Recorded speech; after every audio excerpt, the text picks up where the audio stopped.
All right, welcome back to the channel. Jermall Charlo destroyed Sergiy Derevyanchenko. Derevyanchenko.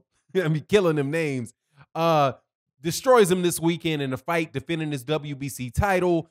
As you would expect, many people are now saying after that performance, look, it's time to stop acting like Jermall Charlo is not there and is not really the fight for anybody at 160. But I guess the boxing media is not quite ready to start telling the truth. So they are pushing this crazy narrative that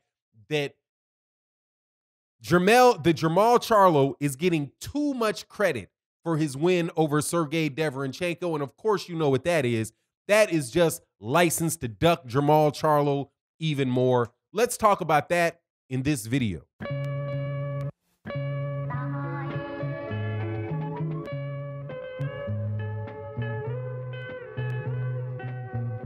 All right, welcome back to the channel. So when Jermall Charlo beat up Sergiy Derevyanchenko just brutally, just jab to the face, straight right to the face, uppercut, just, might have gotten hit, might have gotten, some people say he got hurt with the body shot once. I didn't really see it, but regardless, at the end of the fight, man, if Jermall did get hit with something and get hurt, you didn't see it. The guy came out completely clean as a whistle out of that fight. So we're back at it again, right?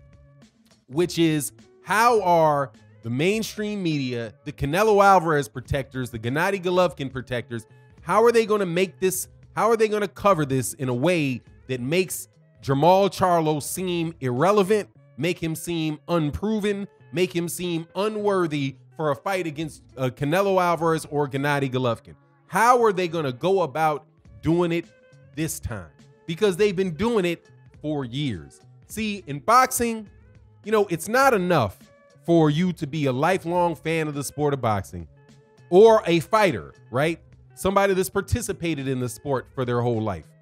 To go to look inside of a ring and see a guy fighting and say, wow, that is a very, very good fighter.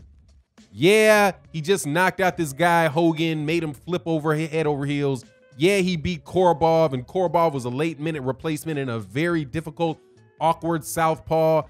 He's already won belts, destroyed Julian J-Rock Williams. I mean, he beat Austin Trout. You would swear at some point in time, people would just be able to look and say, hey, Jermall Charlo is one of the best middleweights in the world. Shoot, he's the middleweight champion, and the former middleweight champion didn't want to fight him. They had to create a whole franchise belt to protect Canelo from Jermall. But you would think that, a reasonable person would look and say, hey, man, I want to see this guy Jermall Charlo fight Canelo. I want to see him fight Gennady Golovkin, because obviously this guy is one of the best in the division, and if nobody else can test these guys, hey, maybe this guy can. But no, that's not what you get. That's not what you get when you can see that this guy is very, very big, he's very fast, he's very strong, he's technically sound, he's very experienced, he's in the prime of his career at 30 years old. Wow, we want to see him. No, that's not what you get. What you get is, no, he's really never fought anybody. Nobody wants to see him. His style is boring. Anything to prevent this dude from being able to get at the guys that the mainstream media is trying to push as being their new golden boy. Because with the media, it's not enough for them they can't just see something that is presented to them and make a judgment about that fighter. They seem like they have to discover the fighter. They want to create the fighter. They want to be the people that are responsible for building the fighter. Talent of the individual fighter relative to other fighters be doggone. They're going to make that guy a star, and then when they write the articles, when they're talking about this guy that they want to be a star, they diminish everybody else around them and make up this excuse about why he can't fight that guy. But with the win over Sergiy Derevyanchenko for Jermall Charlo, that should be done, because Gennady Golovkin had all the problems in the world with Sergiy Derevyanchenko.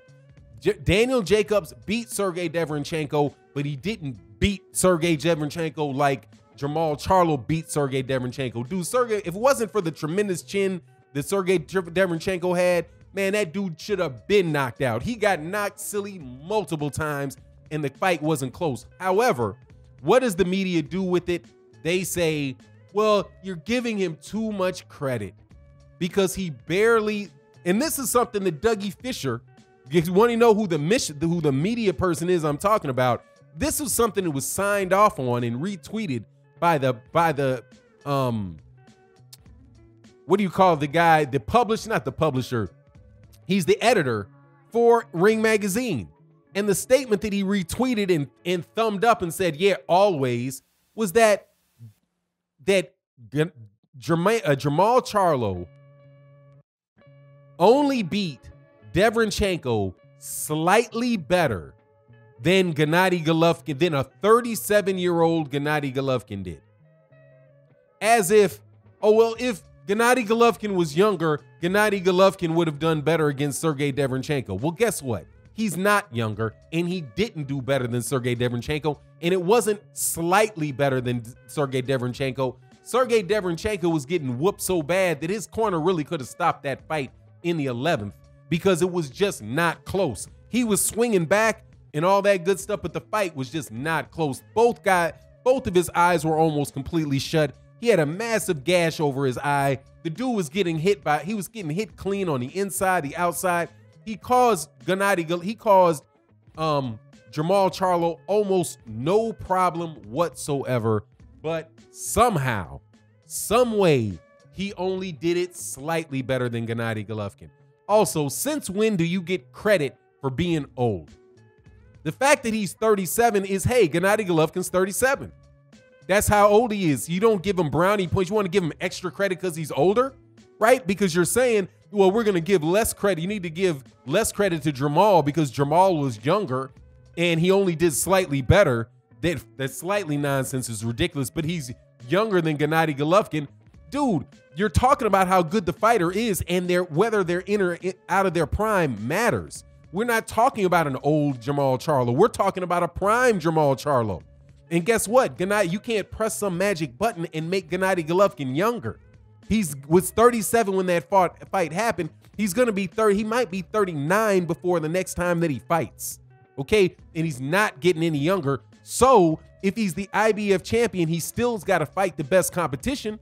And if people thought Sergiy Derevyanchenko beat him and then Jermall Charlo beat the brakes off Sergiy Derevyanchenko, then you would think that, hey, Gennady Golovkin should fight Jermall Charlo then, right?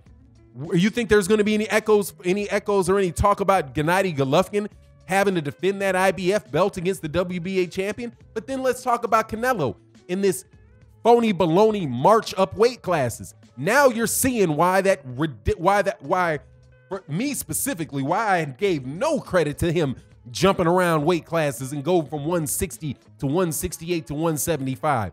Because the people that he fought at 168, Rocky Fielding, is garbage. He's straight garbage. That's not a competitive fight. Sergey Kovalev at 175 was already done. He had been knocked out by Andre